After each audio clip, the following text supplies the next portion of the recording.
हरे कृष्णा।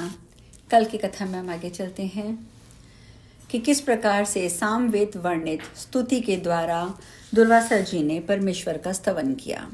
दुर्वासा बोले, कमलाकांत मेरी रक्षा कीजिए, करुणानिधे मुझे बचाइए।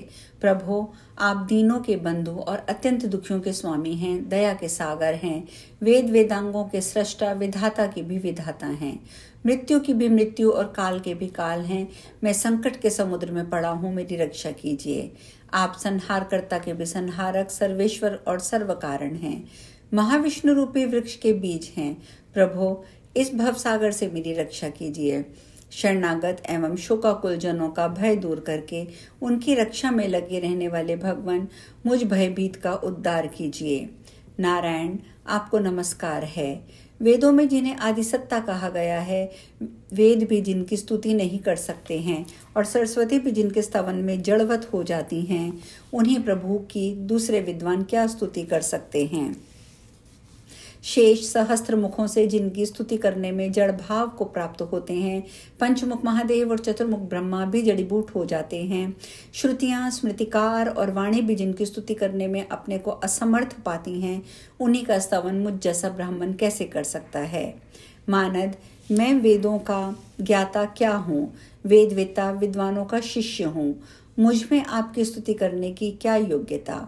28वें मनु और महेंद्र के समाप्त हो जाने पर जिनका एक दिन रात का समय पूरा होता है, वे विधाता अपने वर्ष से 108 वर्ष जीवित रहते हैं, परंतु जब उनका भी पतन होता है तब आपके नेत्रों की एक पलक गिरती है। ऐसे अनिर्वचनीय परमेश्वर की मैं क्या स्तुति करूं। प्रभो, मेरी रक्षा कीजिए। इस प्रकार स्तुति करके भय से विहल हुए दुर्वासा ऋषि ने श्रीहरि के चरण कमलों में गिरकर प्रणाम किया और अपने अश्रु जल से उन्हें सींचने लगे। दुर्वासा जी द्वारा किए गए परमात्मा श्रीहरि के इस साम वेदोक्त जगत मंगल नामक पुण्यदायक स्त्रोत का जो संकट में पड़ा हुआ मनुष्य भक्तिभाव से पाठ करता है, नारायण देव कृपया शीघ्र आकर उसकी रक्षा करते हैं। नारायण मुनि कहते हैं, नारद, मुनि की हुई स्तुति सुनकर भक्त वत्सल भगवान वैकुंठनाथ हंसकर अमृत की वर्षा से करते हुए अमृतवाणी में बोले। श्री भगवान ने कहा, मुनि उठो उठो, मेरे वर्ष से तुम्हारा कल्याण होगा, परंतु मेरा नित्य सत्य एवं सुखदायक वचन सुनो। ब्राह्मण देव, वेदों, पुराणों और इतिहासों में वैष्णवों की जो महिमा गाई गई है, उसे सबने और सर्वत्र सुना है। मैं वैष्णवों के प्राण में हूँ, वैष्णव मेरे प्राण हैं। जो मूढ़ उन्हीं से द्वेष करता है, वह मेरे प्राणों का हिंसक है। जो अपने पुत्रों, पौत्रों और पत्नियों तथा राज्य और लक्ष्मी को भी त्याग कर सदा मेरा ध्यान करता है, उससे बढ़कर मेरा प्रिय कौन हो सकता है। भक्त से बढ़कर ना मेरे प्राण है, ना लक्ष्मी, न शिव, न सरस्वती, न ब्रह्मा, न पार्वती, न गणेश। ब्राह्मण, वेद माता सरस्वती भी मेरी दृष्टि में भक्तों से बढ़कर नहीं है। इस प्रकार मैंने सच्ची बात कही है, ये वास्तविक सार तत्व है। मैंने भक्तों की प्रशंसा के लिए कोई बात बढ़ा चढ़ा कर नहीं की है। वे वास्तव में मुझे प्राणों से भी अधिक प्रिय हैं। जो मेरे प्राणाधिक प्रिय भक्तों की से द्वेष करते हैं, उनको मैं शीघ्र ही दंड दे देता हूँ। मेरे और परलोक में भी चिरकाल तक उन्हें नरक यातना भोगनी पड़ती है।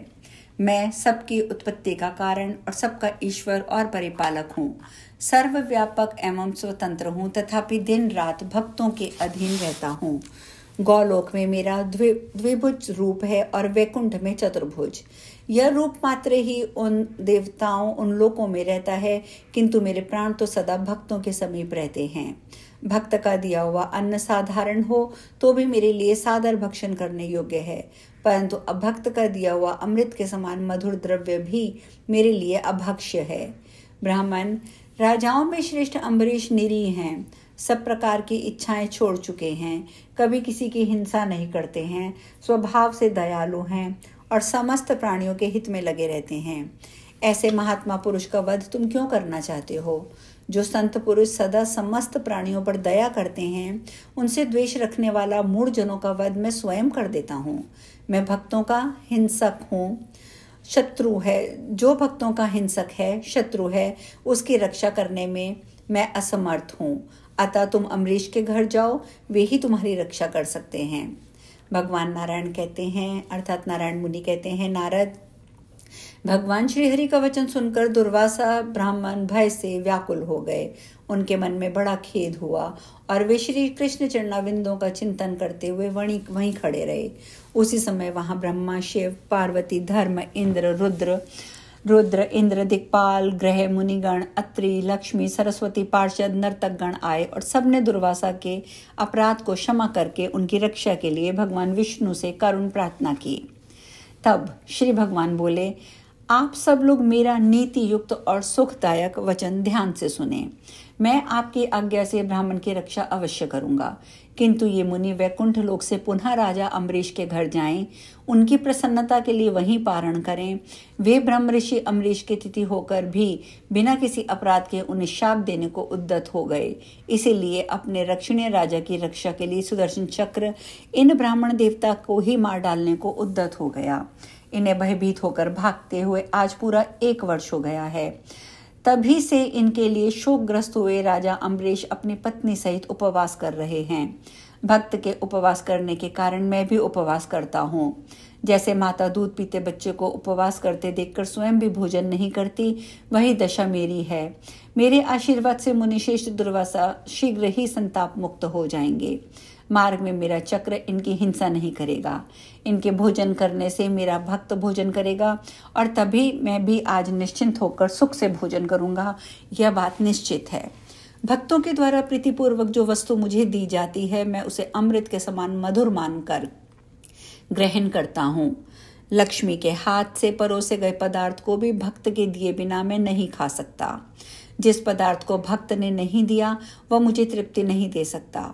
भक्त वत्स, महाप्राज्ञ मुनीन्द्र, तुम राजा अम्बरीश के घर जाओ तथा सब देवता, देवियां और मुनि सब अपने अपने घर को पधारें।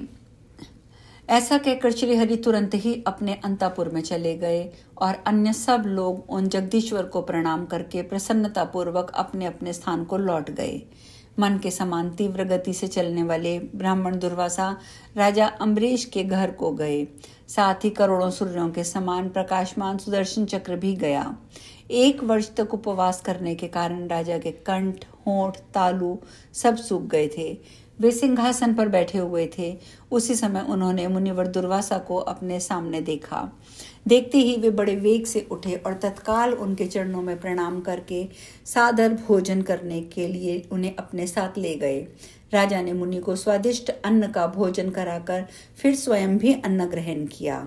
भोजन करके संतुष्ट हुए द्विश्रेष्ठ दुर्वासा ने उन्हें उत्तम आशीर्वाद दिया, बारंबार उनकी प्रशंसा की। तदंतर उन्होंने शीघ्र ही अपने आश्रम को प्रस्थान किया। मार्ग में विप्र प्रवर आश्चर्यचकित होकर मन ही मन कहने लगे, अहो, वैष्णवों का महात्म्य अत्यंत ही दुर्लभ है। इसके पश्चात नारायण मुनि ने पुनः नारद जी से कहा कि अब मैं श्री कृष्ण लीला का पुनः वर्णन आरंभ करता हूँ, क्योंकि ये लीला अति उत्तम है और सबको सुख प्रदान करने वाली है। अब इस लीला की चर्चा हम भी कल आरंभ करेंगे। आज यहीं विश्राम लेंगे। हरे कृष्णा।